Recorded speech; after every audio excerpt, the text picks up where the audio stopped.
Our devotional thought from the New Testament today comes from Mark. Mark chapter 4, beginning with verse 35. You know the story very, very well. As evening came, Jesus said to his disciples, let's cross to the other side of the lake. All right, so there's a promise implied with that command. So they took Jesus in the boat and started out, leaving the crowds behind, although other boats followed. But soon a fierce storm came up. High waves were breaking into the boat, and it began to fill with water. Jesus was sleeping at the back of the boat with his head on a cushion. The disciples woke him, shouting, Teacher, don't you care that we're going to drown? When Jesus woke up, he rebuked the wind and said to the waves, Silence, be still. And suddenly the wind stopped, and there was great calm.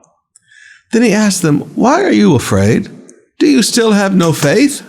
Now, brothers and sisters, notice with me how human these apostles were. They're people just like me and just like you. A sudden catastrophe came up in their life. A sudden crisis came up in their life. And they were afraid.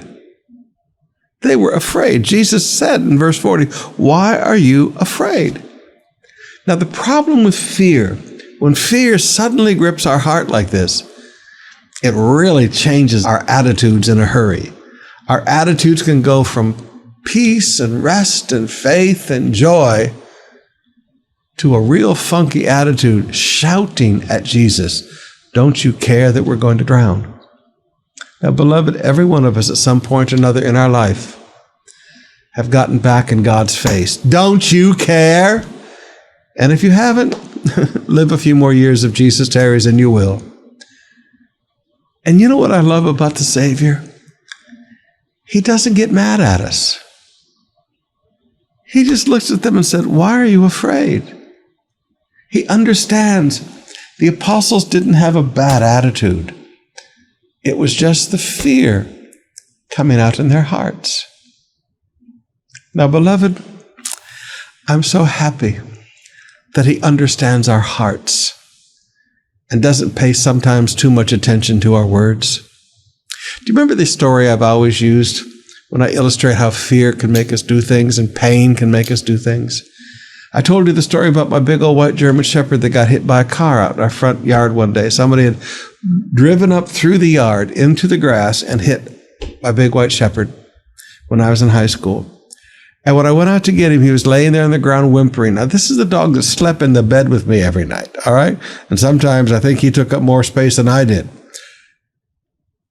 And when I picked him up, I still got the scar on my arm where he clamped down and bit me. And it hurt. But I kept carrying him, took him back into the house. We took him up to the vet and got him taken care of. When we got him home from the vet, that dog would not leave my side.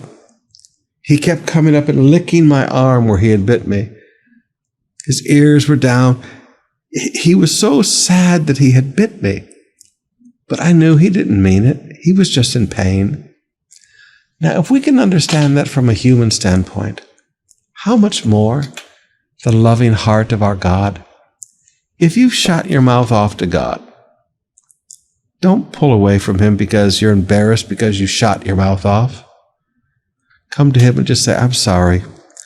I know you love me, and I know you care, and I know you understand. Snuggle up with him. He loves you.